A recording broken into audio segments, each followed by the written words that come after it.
자, 지난 시간에 이어서 평면 벡터의 내적 두 번째 시간을 가져보도록 하겠습니다.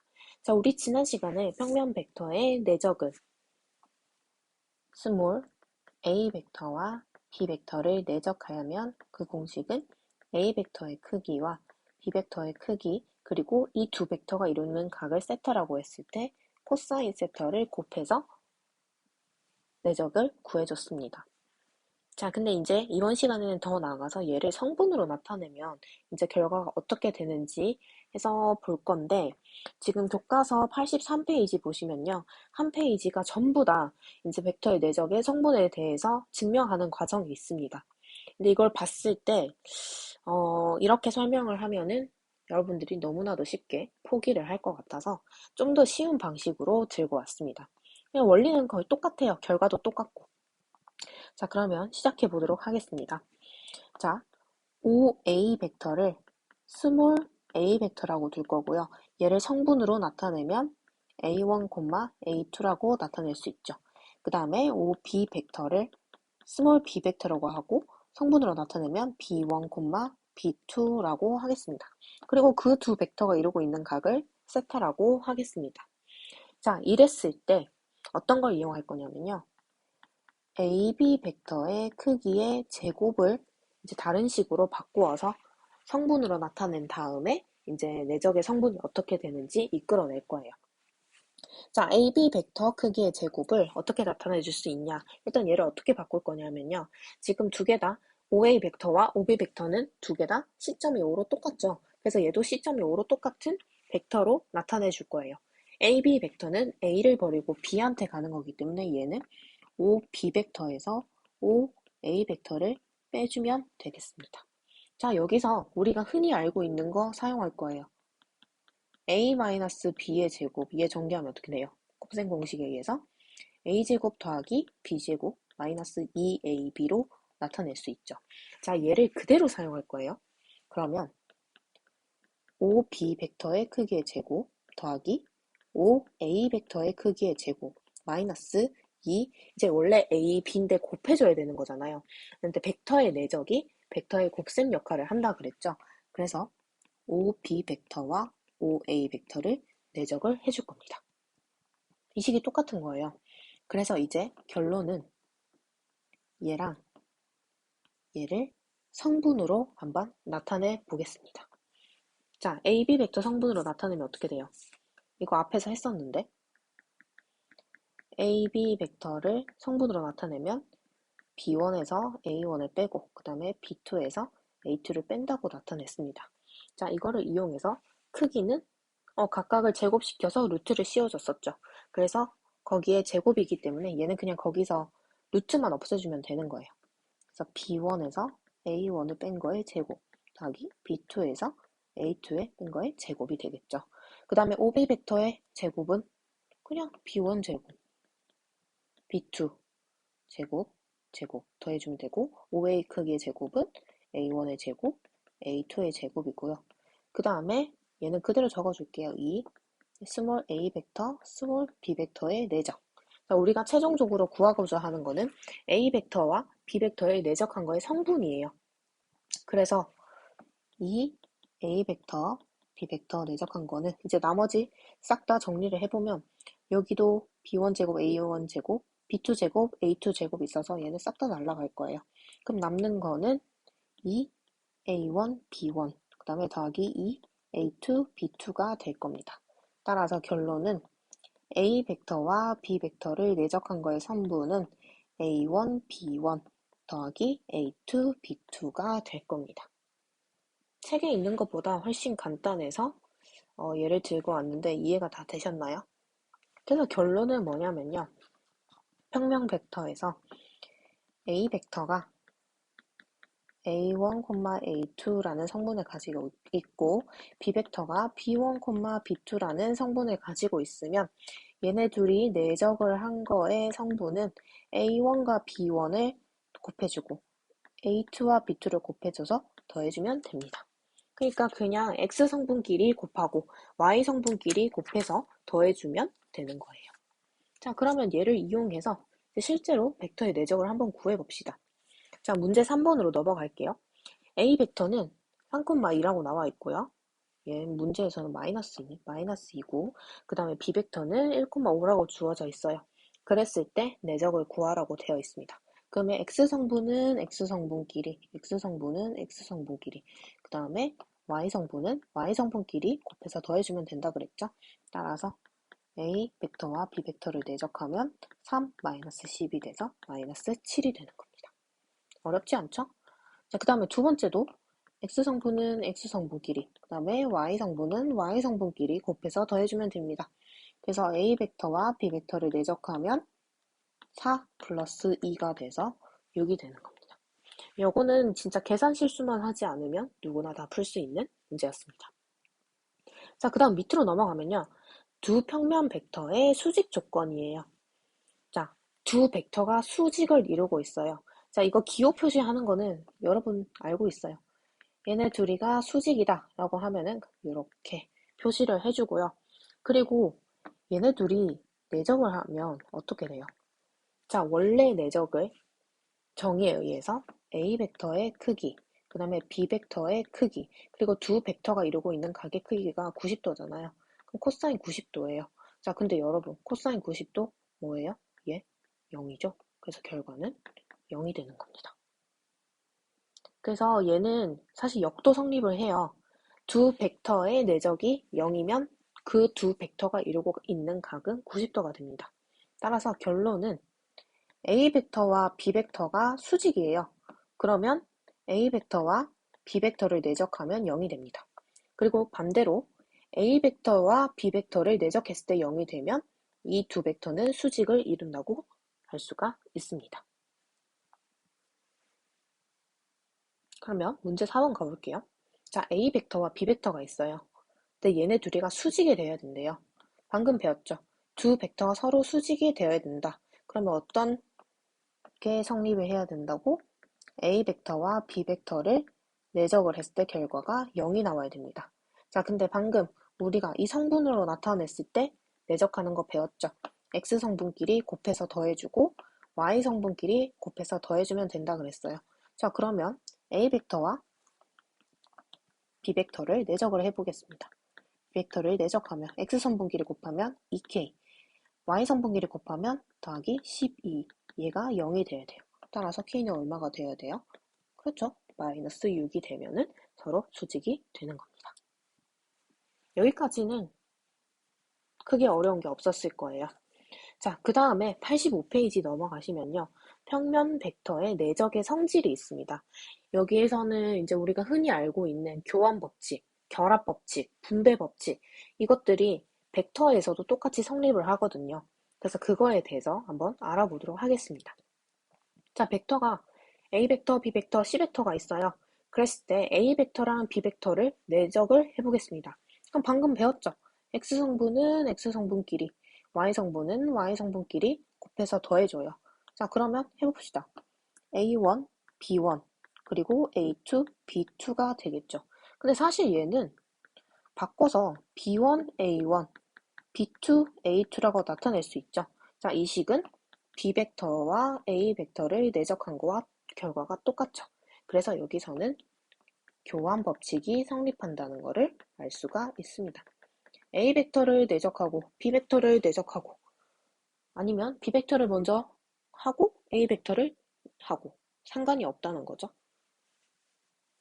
그리고 이제 두 번째로 넘어가면요. 얘는 분배 법칙이에요. 얘는 정말 정말 많이 사용이 될 겁니다. 자, 얘도 일단 증명해보라고 하니까 한번 해보겠습니다. 처음이니까.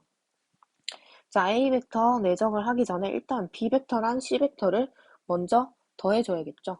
이거 그냥 처음부터 성분으로 다 나타내 봅시다. 그러면 A 벡터는 A1, A2고, 그 다음에 내적하는 거고. 자, B 벡터랑 C 벡터를 더할 거예요. 그럼 X 성분끼리 더하고 Y 성분끼리 더하면 되죠. 그래서 B1 더하기 C1, B2 더하기 C2가 될 겁니다. 자, 얘 내적해 보겠습니다. 그러면 A1, B1, C1 더하기 A2, B2 플러스 C2가 될 거예요. 전개해서 더해주면 A1, B1 더하기 A1, C1, A2, B2, A2, C2 이렇게 되겠죠. 그러면 얘는 A1, B1, A2, B2, 그리고 A1, C1, A2, C2 이렇게 묶어줄 수 있죠. 자, 얘는 A 벡터, B 벡터 내적한 거고 뒤에 거는 A 벡터랑 C 벡터를 내적한 거죠. 그랬을 때 얘네들이 더해준 거랑 똑같이 되겠습니다. 자, 그럼 오른쪽 거도 똑같이 성분으로 볼게요. 그러면 A 벡터랑 B 벡터를 먼저 더했어요. 그러면 A1 더하기 B1, A2 더하기 B2, 그 다음에 내적 C1, C2입니다. 자, 내적해 볼게요. 그러면 A1 더하기 B1, C1 더하기 A2, B2, C2입니다. 전개할게요. A1, C1, B1, C1, A2, C2, B2, C2. 자, 얘도 똑같이 한번 묶어주도록 하겠습니다. 그럼 얘는 A1, C1, A2, C2 더하기 B1, C1 더하기 B2, C2예요. 자, 앞에 괄호는 A 벡터와 C 벡터를 내적한 거고요. 뒤에 거는 B 벡터와 C 벡터를 내적한 거를 더해준 게 되겠죠. 그래서 얘는 분배 법칙이 성립한다는 거예요. 자, 결론만 보겠습니다. B 벡터랑 C 벡터를 더한 다음에 A 벡터를 내적하면은 내적한 것과 A 벡터를 B 벡터랑 내적하고 A 벡터랑 C 벡터를 내적해서 더해준 것과 똑같습니다. 자, 뒤에 거는요. 두 개를 합하고 C 벡터를 내적했어요. 자, 얘를 분배해서 A 벡터랑 C 벡터를 내적하고 B 벡터랑 C 벡터를 내적한 다음에 더한 것과도 결론이 같습니다. 그래서 이 성질은 되게 많이 이용돼요. 그래서 분배 법칙 얘는 꼭 기억하도록 하십시오. 자, 이제 결합 법칙을 보도록 할 건데요. 여기 보시면 여기 결합 법칙이라고 하면은 원래면 뭐 A 더하기 B 더하기 C, A 더하기 B 더하기 C 했을 때 앞에 거 먼저 계산하거나 뒤에 거 먼저 계산했을 때 결과가 똑같다 이런 거잖아요. 아, 여기서는 내적인 거 곱하기라고 생각해야겠네. A 곱하기 B 곱하기 C, A 곱하기 B 곱하기 C일 때 앞에 거 두 개를 먼저 계산하나 뒤에 거 두 개를 먼저 계산하나 결론이 같잖아요. 근데 여기서 보면 지금 벡터끼리의 내적이 A 벡터, B 벡터, C 벡터 내적을 했을 때 앞에 거 두 개를 먼저 계산하거나 아니면 뒤에 거를 먼저 계산할 때 결론이 같다. 이런 식이 아니죠. 왜 이렇게 될까요? 이게 다 이유가 있어요. 맨 처음에 벡터 내적에 대해서 설명을 했을 때 벡터의 내적의 결과는 항상 뭐가 나온다고 했습니까? 항상 실수가 나온다고 했어요. 얘들의 결과는 실수예요. 근데 실수가 뭐 K라고 할게요. 근데 K라는 실수와 C라는 벡터를 내적을 할 수가 있어요? 없죠. 그렇기 때문에 이런 식은 나오지가 않는 겁니다. 뭐 아무도 안 궁금해질 수도 있는데요. 그냥 얘기해봤습니다. 자, 그러면 KA 벡터, 그 다음에 B 벡터를 내적을 해보겠습니다. K는 여기서 실수예요. 그래서 실수 배를 하면은 KA1, KA2, 그 다음에 B1, B2를 내적을 하면 KA1, B1, 그 다음에 KA2, B2 얘네들이 더해주면 되겠죠. 자, 근데 얘를 A 벡터 K, B1, 그 다음에 A2, K, B2 이렇게 한번 묶어볼게요. 자, 그러면 얘는 뭐랑 뭐를 내적한 거랑 똑같은 거예요? A 벡터와 그 다음에 K, B 벡터를 내적한 것과 똑같이 되겠죠. 자, 오른쪽도 똑같이 할 건데요. 얘도 결론은 KA1, B1, 그 다음에 KA2, B2가 돼서 더하기가 되겠죠. 자, 근데 여기서는 K로 묶어볼게요. 그러면 A1, B1 더하기 A2, B2예요. 자, 뒤에 A1, B1 더하기 A2, B2는 뭐랑 똑같아요?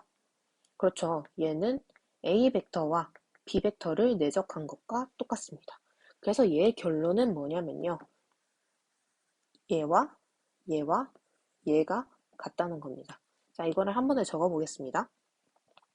KA 벡터와 B 벡터를 내적한 거는 A 벡터랑 K, B 벡터를 내적한 결과랑 똑같고요. 그리고 얘는 A 벡터랑 B 벡터를 내적한 다음에 실수배를 해줘도 똑같다는 결론이 나오게 됩니다. 자, 이런 성질들을 배웠기 때문에 이제 이용해서 우리가 흔히 알고 있는 식을 계산하는 것처럼 벡터들도 식을 계산할 수가 있게 됩니다. 자, 뒤로 넘어가셔서 86페이지 예제 2번 보도록 하겠습니다. 자, 첫 번째 보시면요. A 벡터, B 벡터를 더해서 크기의 제곱은 자, 오른쪽 식과 똑같은 거를 성립하는 걸 보여라고 되어 있습니다. 자, 그러면 시작해 볼게요. A 벡터, B 벡터 크기의 제곱입니다. 자, 얘는 사실 A 벡터, B 벡터, 그 다음에 A 벡터, B 벡터를 내적한 거랑 똑같죠? 이거 왜 그렇게 되는 거예요? A 벡터와 A 벡터를 내적하면요. A 벡터 크기, A 벡터 크기에 그 다음에 두 각이 이루고 있는 각이에요. 근데 자기 자신은 0도겠죠, 당연히. 그럼 얘는 크기 벡터의 제곱이 되는 거예요. 그래서 이거를 이용해서 A 벡터 더하기 B 벡터 크기의 제곱은 A 벡터, B 벡터를 더한 거를 두 번 내적해준, 두 번 내적이란다. 자기 자신과 내적한 거랑 똑같이 됩니다. 그래서 이 식을 정리를 해보겠습니다. A 벡터, 얘는 A 벡터 더하기 B 벡터 더하기 B 벡터와 A 벡터 더하기 B 벡터를 내적한 것과 똑같이 되겠죠. 그럼 이거 하나하나 다 풀어보겠습니다. A 벡터 내적한 거 더하기 A 벡터 B 벡터 내적한 거 더하기 그 다음에 B 벡터 A 벡터 내적한 거 더하기 B 벡터 B 벡터가 될 겁니다. 자, 방금 식에 의해서 얘는 A 벡터 크기의 제곱이 될 거고요. 얘는 B 벡터 크기의 제곱이 될 겁니다. 자, 그리고 얘는 교환 법칙에 의해서 A 벡터 B 벡터 내적 더하기 A 벡터 B 벡터 내적한 거랑 똑같죠. 그럼 이 식을 정리하면 A 벡터 크기의 제곱 그리고 이 A 벡터 B 벡터 내적 그 다음에 더하기 B 벡터의 제곱이 되겠죠. 우리가 흔히 알고 있는 A 플러스 B의 제곱은 A 제곱 더하기 2AB 플러스 B의 제곱이랑 똑같이 되는 겁니다. 이렇게 해서 이제 벡터를 우리가 흔히 알고 있는 실수로 계산을 할 수가 있는 거예요. 자, 그 다음 문제 5번 넘어가시면요. 똑같아요. 얘는 직접 한번 해보도록 하십시오. 넘어갈게요. 그리고 문제 5번 2번입니다. 얘는 합차 공식이랑 똑같다는 걸 증명하라고 되어 있습니다. 자, 얘는 한번 같이 보겠습니다. A 벡터 더하기 B 벡터, 그 다음에 A 벡터 빼기 B 벡터예요. 자, 얘도 분배 법칙, 결합 법칙, 교환 법칙 싹 다 이용해 보겠습니다. 자, 그러면 일단 첫 번째 A 벡터와 그 다음에 A 벡터 마이너스 B 벡터를 내적한 것과 그 다음에 B 벡터 A 벡터 마이너스 B 벡터를 뺀 거를 내적한 거랑 똑같이 되겠죠. 얘도 똑같이 전개해 볼게요. 그럼 A 벡터 내적 A 벡터 마이너스 A 벡터 B 벡터 내적 더하기 B 벡터 A 벡터 내적 마이너스 B 벡터 B 벡터입니다. 자, 앞에서 했던 것처럼 얘는 A 벡터 크기의 제곱 그 다음에 얘는 마이너스 B 벡터 크기의 제곱이에요. 자, 근데 얘는 어떻게 돼요? 교환 법칙에 의해서 B 벡터 A 벡터 내적한 거는 A 벡터 B 벡터 내적한 거랑 똑같죠. 그래서 얘네들은 사라지게 됩니다. 그래서 결론은 A 벡터 크기의 제곱에서 B 벡터 크기에서 제곱을 뺀 거랑 똑같이 되겠습니다. 자, 이제 마지막 예치 한번 볼게요. A 벡터 크기가 2루트이고요. B 벡터 크기가 3이래요. 그랬을 때 두 벡터가 이루는 각의 크기가 45도래요. 자, 이렇게 각도가 나오면 그냥 미리 적어두세요. 코사인 45도 얼마예요? 코사인 45도 2분의 루트 2죠. 자, 그랬을 때 2A 벡터 더하기 3B 벡터의 크기를 구하라고 되어 있습니다. 자, 얘는 어떻게 하면 되냐면요. 우리가 방금 예제 2번에서 증명한 식 있잖아요. 걔를 이용할 거예요. 2A 벡터 더하기 3B 벡터를 제곱해 주겠습니다. 자, 그러면 얘는 방금 했죠. 2A 벡터, 3B 벡터 얘를 자기 자신을 내적한 거랑 똑같다고요. 자, 그러면 얘는 4 A 벡터 크기의 제곱 더하기 6이 12 A 벡터 B 벡터 내적 더하기 9 B 벡터 크기의 제곱이 되겠죠. 그러면 그대로 해봅시다. 4A 벡터 크기의 제곱은 8이 될 거고 더하기 12 A 벡터 크기 2루트 2 B 벡터 크기 3 두 각이 이루고 있는 각도는 2분의 루트 2 더하기 9 곱하기 9 이렇게 되겠죠. 그러면 32 더하기 계산하시면 6, 6, 3, 18 18에 4를 곱하면 72 더하기 81이 되겠죠. 더하면 104에 81을 더하면 185가 되겠죠. 자, 근데 우리가 실제로 구하고자 하는 거는 2a 벡터 플러스 3b 벡터예요. 자, 우리가 방금 구한 거는 얘를 제곱한 거를 구했습니다. 그렇기 때문에 정답은 루트 185가 되겠죠. 자, 똑같은 방식으로 문제 6번도 한번 스스로 해보도록 하세요. 오늘은 여기까지 하도록 하겠습니다. 수고하셨습니다.